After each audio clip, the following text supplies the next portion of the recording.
Can you make Ineffa overpowered? Ineffa is a support character, but she brings a long lunar charge to really up the ante. This new reaction is what is bringing all the talk to how Ineffa can really change things up. Currently, Electrocharge has always remained the same, with it being semi-buffed with patch 5.2, which increased the amount of damage you deal depending on how much EM you have.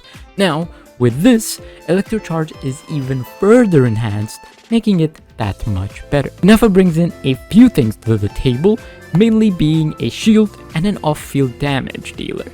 The shield is decent and the off-field is mainly for Lunar Charge to take place. The thing that makes Lunar Charge a little different than Electrocharge is that 1. It currently only can be used by Ineffa, and that being said, 2. It can actually crit your opponents.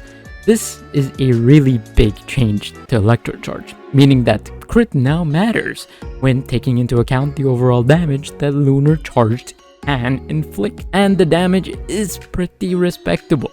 So depending on how much EM and crit you give Ineffa, she's going to be a powerhouse that you can utilize because of how often Electrocharge as a reaction is being created. Then replace it with the upgraded Lunar Charge, and you can already imagine how well this is going to work against multiple enemies. Though I can't really say the same about singular enemies or bosses, though that could be changed when Lunar Charge is officially in the game and we can test it out. Characters really do depend on their elemental reaction, and here Ineffa is none the different.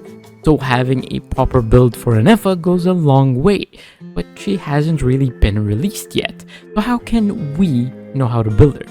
No worries, I got you. Here's what I think you can give Ineffa and what you can potentially give her before she even arrives to the game. Since she is going to be the first character from Nodcry released onto the game, this is what I think she can use from what we currently have. If you already have a lying 4-piece of Thundering Fury, it is more than okay to be using this. You'll get a lot of value from it, but I think you should make the most out of a 4-piece Tenacity, because helping your team generate more damage, I just feel like is a little bit more worth it, as she already gives another team-wide buff as well. So you can run the output of so much support here, and I really do think this is what suits her. You can also run Noblesse if you really wanted to, or you could even run the most damage possible with the Gilded Dream set. This allows you to get more EM and more damage overall, so it's definitely a great choice for this. And of course, you're going to do the basic attack percent, crit rate for damage, elemental mastery, or maybe even the Electro Goblet. So there's that. Running a few teams with Electrocharge being the baseline for most is what she really needs and what she can thrive on. So characters like Yamiko, Fischl, Roran, Fiorina, Clorinde, Shilonen, Kaza, Sucrose, a lot of these characters can be very easily fit because a lot of these characters can deal a lot with Electrocharge, even Yelan and Pincho, just any character that can bring Electro, Hydro, and we need some animals so we can get that resistance shred as well, so you can mix and match any of these to make the absolute most of your Ineffa. So as long as Electrocharge is your main reaction, you're pretty much good to go. So having a Hydro character is very important. Animal character for the shred.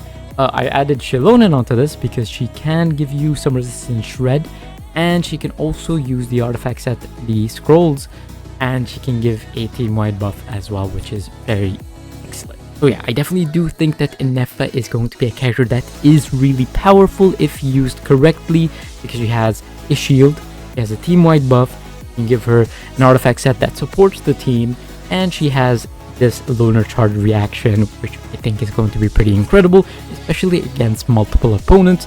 So she will definitely thrive in something like the Spiral Abyss, but I'm not really quite sure about the single character, single bosses, because of how the reaction works, right? Electrocharge kind of bounces off of one opponent to the next. So if Lunar Charge works the same way, we might see that it's a little bit better with a group of opponents rather than a singular one. But we are definitely going to have to test that out. And yes, I do think that characters buff entire team, like Fiorina, is very, very important for this as well, because damage will be increased even further. The crit, all of that do apply here. So I definitely think those are very important. So yeah, that's going to be pretty much all.